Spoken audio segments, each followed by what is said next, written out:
everyone, welcome back to my YouTube channel. So today I am currently at home, as you can see, my bedroom, but I'm returning back to uni in a couple days. So I'm going to be starting my spring term soon, which is crazy. I think I only have like a few months left and I am completely done with uni, which is mad. Yeah, in the meantime I wanted to do kind of like a video talking about the new year and talking about how to have a successful new year, start the new year off right, and to implement a few things. These are a few things I think that really helped me in 2021.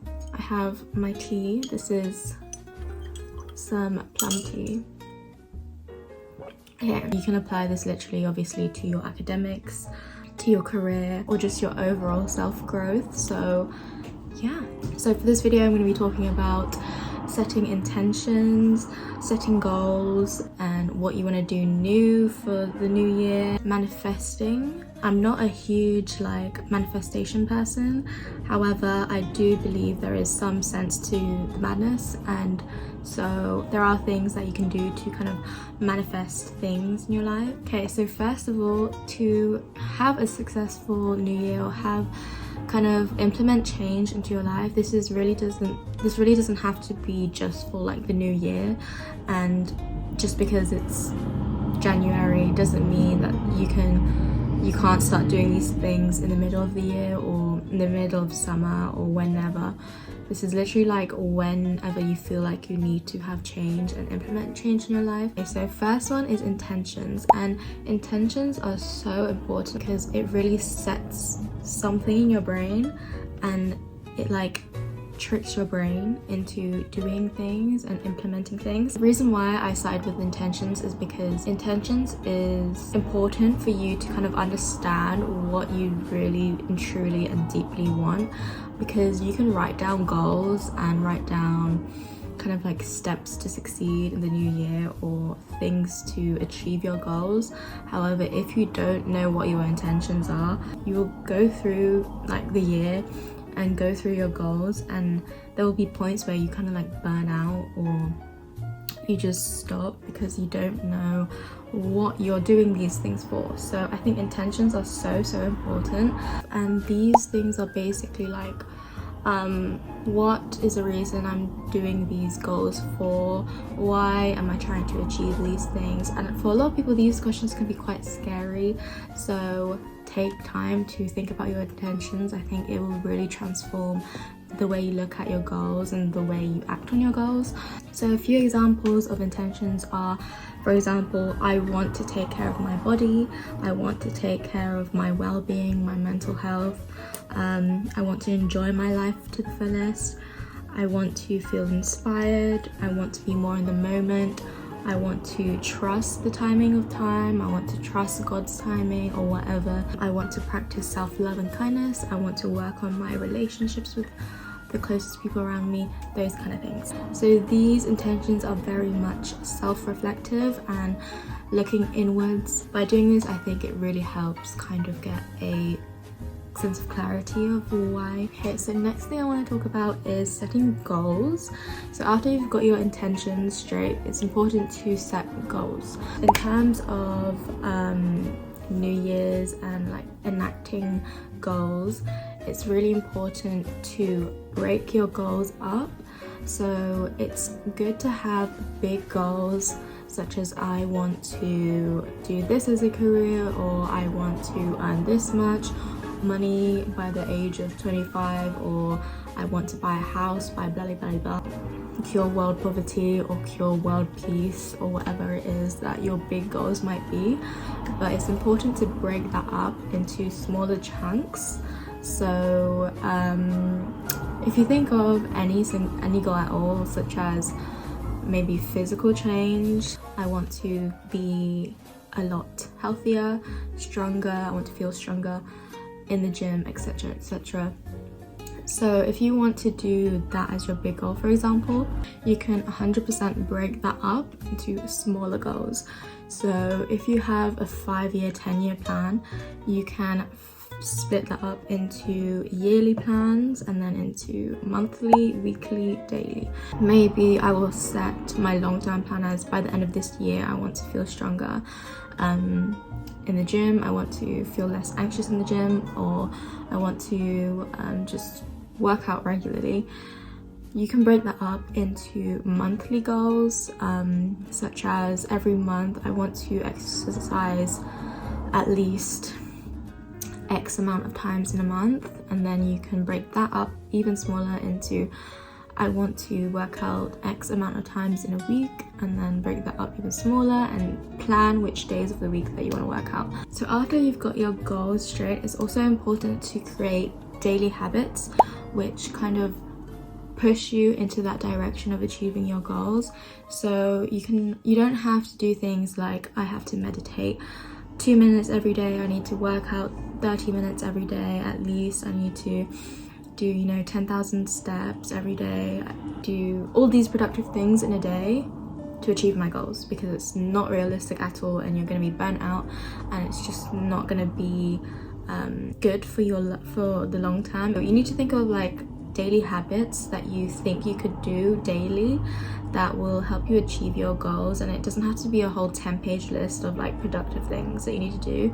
It's just a few things that are tailored to yourself, because I think there's a lot of ideas on social media about like you have to do meditation and yoga and like weight training and like read 10 pages of a book or read like 5 books in a week, which you really don't have to do.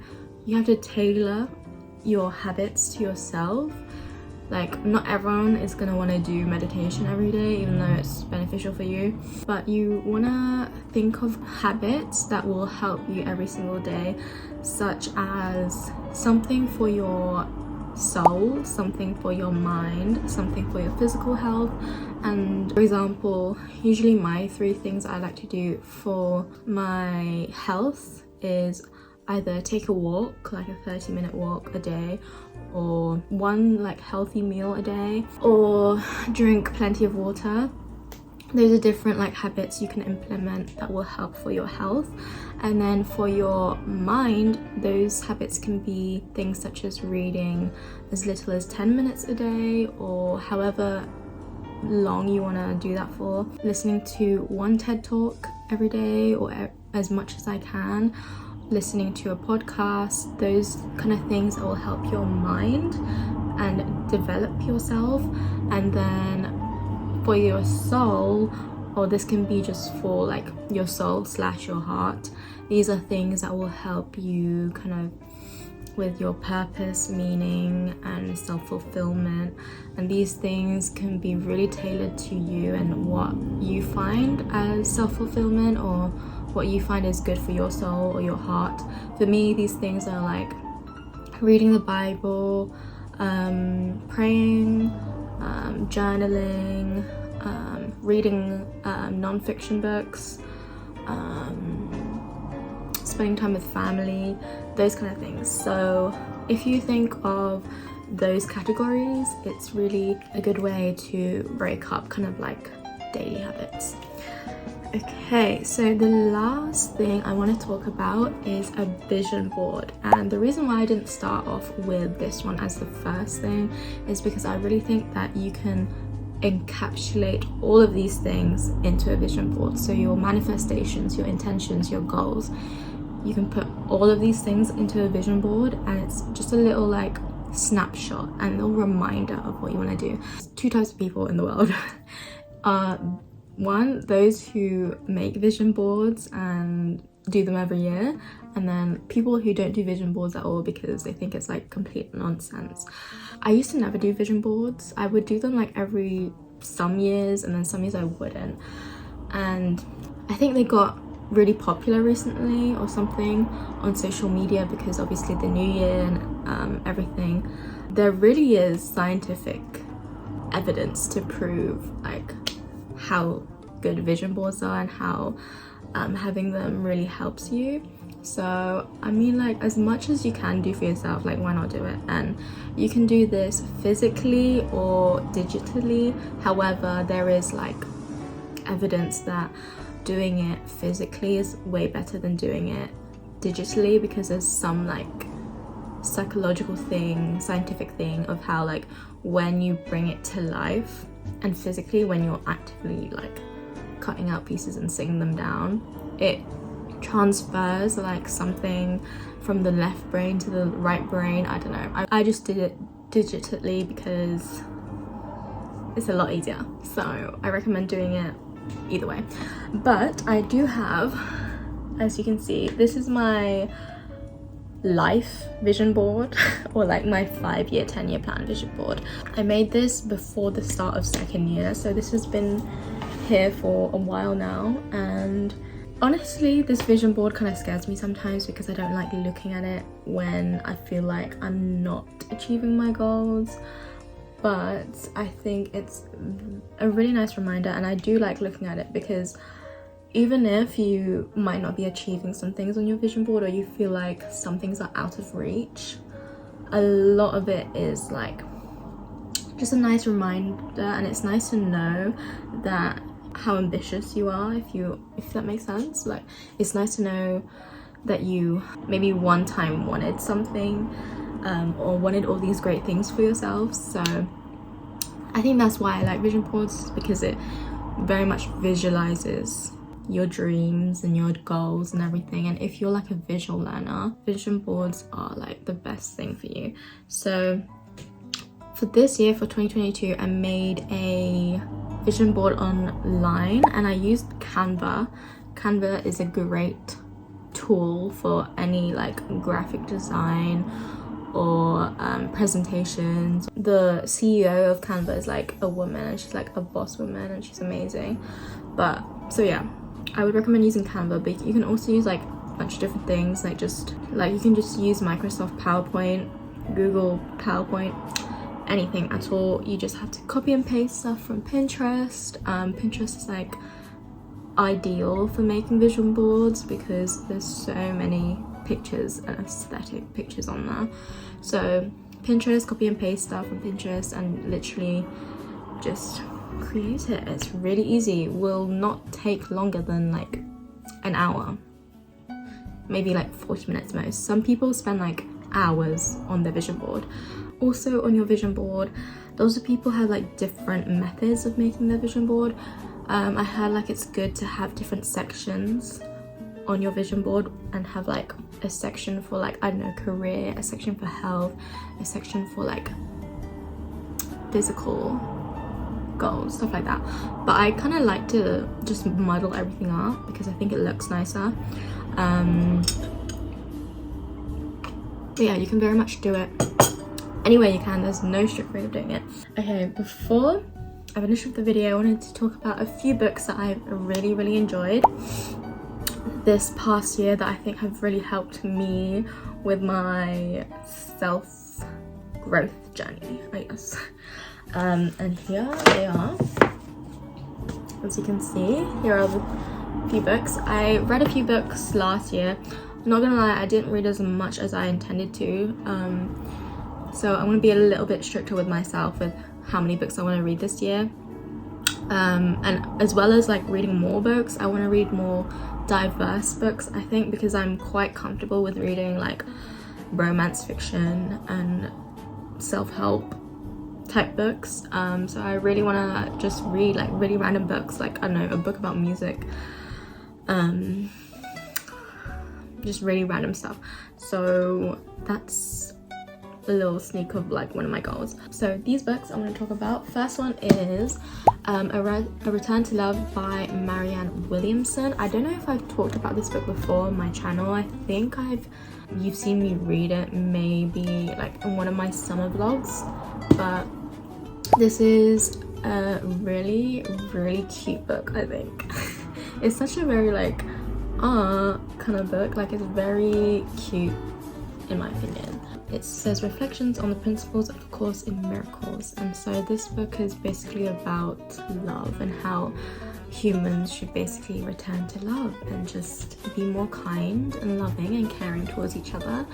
And this book I think has helped me in terms of my relationships with people. So if you want a book about like relationships and like how to kind of be more of a positive type of person, this book's really good. And it's like a very typical kind of self-help type book, if you know what I'm talking about, like the language she uses. Another one is this book. All of these are non-fiction books. I wanted to talk about non-fiction ones that kind of help me and kind of relate to self-growth and like self-development or whatever. So this one, I love this book so much. I'm so mad at myself for not reading this sooner. Like, if you are an anxious person like me, this book is like a must read for any person who struggles with like anxiety, or any person who lives in the past or the future. If you live in the past, you live in depression, and if you live in the future, you live in anxiety. And when I heard that, I was like, wow, that's so true. So this book is basically all about that. It's all about living in the present, and I think people, younger generations especially, have lived very much in the past or in the future, and I find myself kind of like going back and forth with living in the past and the future, and I've never thought to live in the present. And everyone like kind of knows like you need to live in the present and stuff like that, but this book taught me what that meant to live in the present.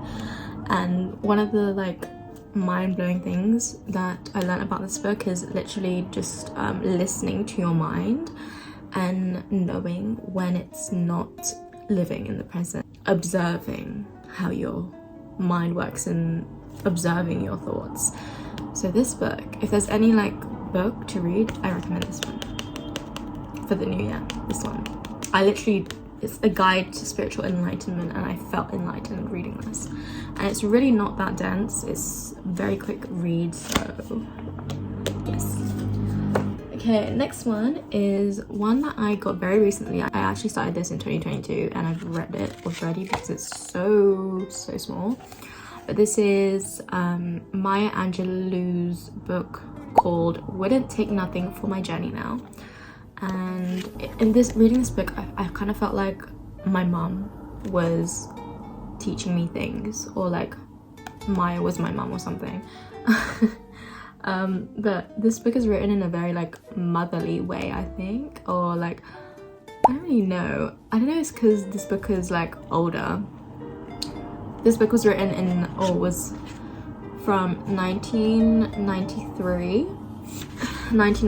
So it's, and you can see it looks like an old book. The way she's writing to the audience like a friend or like a mother, or like just like someone giving you guidance. So also a very good pocket book, and if you ever need like motivation or like some words of advice, this is a good book to bring with you wherever. I think in the contents you can see how many little chapters there are, but the book is really small, so every chapter is literally only maybe at most 3 pages long, or 2.5 pages, and everything is basically a little lesson from Maya. And so some of these chapters are basically, this book is about everything and anything. And one of my favorite chapters is New Directions. And that one is basically about creating a new path for yourself when the path you were going towards isn't the right path for you. These are all like little lessons from her, and just little lessons of life, and I think that it's a really good book for anyone to read. And then the last one I have isn't really a book, it's more of a journal. So I got this for Christmas. This is the 6-minute diary. And this is, you can get this from Amazon, but I got this for Christmas from my brother as a gift. I've always wanted like the 5-minute journal, which is the one you see everywhere on social media. This is what the layout looks like. You write down in the morning what you're grateful for, how you'll make today great, and a positive affirmation, and then In the evening, you write what your good deed was, how you'll improve, and great things that you experienced today. It's just a nice little gift. These are a little bit pricey in my opinion, and I never bought one for myself because I just thought it was too expensive, so I asked for it for Christmas. And it's such a nice green color, I love it. But they also have so many different variations. They have like the 5-minute one as well. But also these things, the prompts, you really don't need to buy a book to do this. You can literally get a journal, a plain journal, and write these prompts every day. So gratitude, intentions, affirmations, and then a little review in the evening. So you can literally write these down as prompts on a plain journal and write them yourself, which was what I did for the past like year when I didn't have this. Those were basically my usual prompts in a journal. Highly recommend doing that. Also, a few things that worked for me in the past year is definitely journaling, and that's why I wanted this. Is that journaling really helped me in the past year, and I really was not consistent about it. I was probably like one of the most inconsistent journaling person in the world who journaled. I would do it maybe like every other day. Some weeks I didn't do it at all, but the days I did do it, I understood why people journaled. Now looking back at it, I think it helps if you have anxiety relating to that book, The Power of Now. If you live in the past or if you live in the future, journaling really helps ground you and helps you live in the present. And it also kind of helps, I guess, your problem solving. If you have like a problem in life and you're just writing about it, you don't know what to how to solve like your problems or issues that you have in life. Journaling kind of helps like clarify everything down, because when you're thinking everything in your head, it can be all jumbled up and it can be really overwhelming. However, when you write things down, your brain needs to process all of your thoughts and gather information and write things down logically. So sometimes when you're journaling, when you kind of like thinking your problems, it seems so big, and then when you're writing them down, sometimes you end up writing like, oh, a little light bulb moment, and you like write down what you think you should do, or you realize your problems really aren't as big as your mind makes them. Journaling really helps. If you have ever wanted to start journaling, I recommend starting now because it's life-changing. And also, you really don't have to journal like 5 pages every day, even though the more you journal, the better it is.